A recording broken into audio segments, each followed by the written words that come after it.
कल हमने अश्वगंधा के बारे में पढ़ा था। आज जो अश्वगंधा का दूसरा जोड़ीदार है शतावरी, उसके बारे में पढ़ेंगे। ये दो मेडिसिन का नाम लगभग एक साथ में आता रहता है। जब भी आप कोई हर्बल टॉनिक खरीदेंगे या फिर कोई भी आयुर्वेद की जो एनर्जी ड्रिंक होती हैं, उनमें अक्सर अश्वगंधा, शतावरी, सफ़ेद मूसली, ये दवाइयाँ कॉमन होती हैं। तो अश्वगंधा के बारे में लास्ट वीडियो में हमने देख लिया। आज हम शतावरी के बारे में जानते हैं कि आयुर्वेद इसके मामले में क्या कहता है और इस मेडिसिन का यूज़ कैसे और कब करना चाहिए, ये सारे इंडिकेशन हम आज देखेंगे। लास्ट वीडियो में आपने काफ़ी सारे कमेंट किए, उसके लिए काफ़ी धन्यवाद। प्लीज़ इस वीडियो पे भी अपना लाइक का जो बटन है उसको प्रेस करते रहिए और आपका सवाल है वो कमेंट करके ज़रूर लिखिए। कुछ समझ में नहीं आए तो केवल आयुर्वेद लिख के छोड़ दीजिए, ठीक है। अगर कमेंट समझ में नहीं आ रहा है कि क्या करना है तो केवल आयुर्वेद लिख के छोड़ दीजिए। चलिए वीडियो स्टार्ट करते हैं। देखिए, शतावरी के मामले में मॉडर्न साइंस क्या कहता है, पहले वो 2-3 पॉइंट है हम देख लेते हैं। वो बहुत छोटे छोटे पॉइंट होते हैं कि शतावरी जो है एंटी एजिंग प्रॉपर्टीज़ रखती है, यानी कि एजिंग वाली जो चीज़ें होती हैं उसको कम करती है, और एंटी बैक्टीरियल है, एंटी फंगल मेडिसिन होती है, एंटी वायरल होती है। वैसे आयुर्वेद की हर मेडिसिन के आगे ये तो लगा ही होता है। एंटी ऑक्सीडेटिव इसकी प्रॉपर्टीज़ होती है, बॉडी के अंदर का जो ऑक्सीडेटिव स्ट्रेस है उसको कम करने का काम करती है। उसके अलावा अल्सर में, कहीं पर भी बॉडी में जो अल्सर हो जाते हैं, ख़ासतौर से माउथ अल्सर होते हैं या फिर गले में, गर्दन में जो छाले होते हैं, उसको ठीक करने के लिए इसके रिज़ल्ट काफ़ी ज़्यादा अच्छे आए हैं।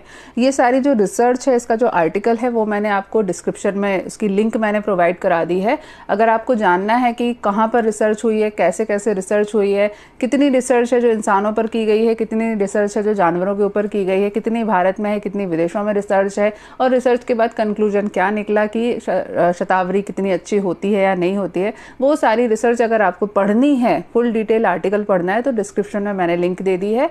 ये अमेरिका की एक सोसाइटी है, I think NLM, national library of medicine. जितने भी मेडिसिन से रिलेटेड या हेल्थ से रिलेटेड जो रिसर्च होती हैं, जो कि किसी भी दवाई के जो फार्माक्यूटिकल्स कंपोनेंट होते हैं ना, उससे रिलेटेड जो रिसर्च होती है, वो सारी की सारी रिसर्च NLM पर प्रकाशित की जाती हैं। तो वो अगर आपको आर्टिकल पढ़ना है तो आप वो नीचे देख सकते हैं। वहाँ पर आपको शतावरी से रिलेटेड जितने भी रिसर्च वाला मटेरियल है वो मिल जाएगा। तो वो मेरा पार्ट नहीं है, इसलिए मैं बहुत ज़्यादा डिटेल में वहाँ पर बात नहीं करूँगी। अब हम आते हैं आयुर्वेद के पॉइंट ऑफ व्यू पे।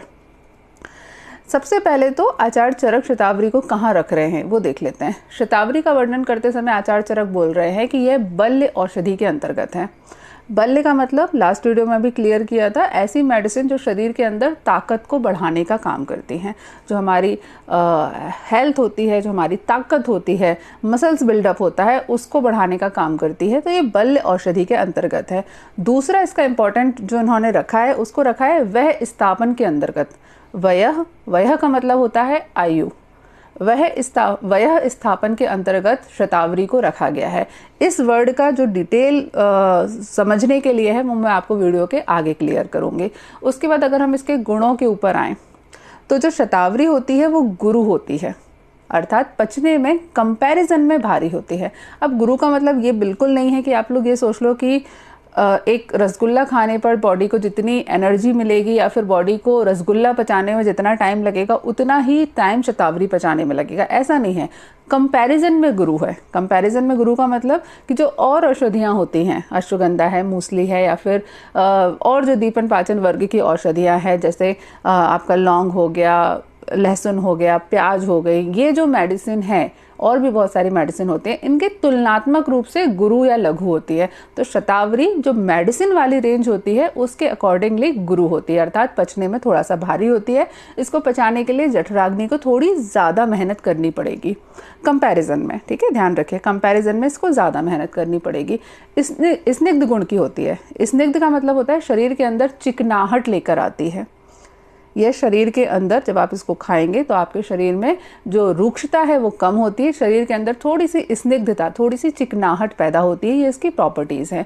वीडियो आगे बढ़ूँ उससे लिए आपके लिए एक सवाल है कि अश्वगंधा और शतावरी में क्या क्या अंतर है, वो आपको कमेंट सेक्शन में लिखना है। कोई भी एक अंतर एटलीस्ट जो आप वीडियो में समझ सके वो आप कमेंट सेक्शन में लिखिएगा।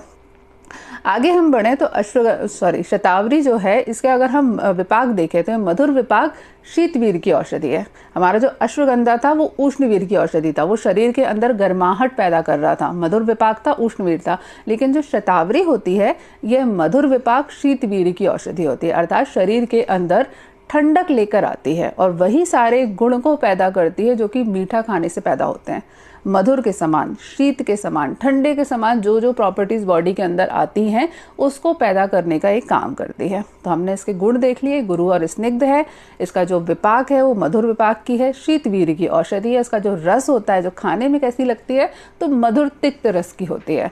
मधुर मीठी लगती है, लेकिन बाद में खाना खाने के बाद जब हम, या दवाई जब हम खा लेते हैं, शतावरी जब हम खा लेते हैं, तो बाद में हल्का सा कड़वाहट गले के इस सेंसेशन में, इस हिस्से में पैदा करती है, हल्की सी मामूली कड़वाहट पैदा करती है।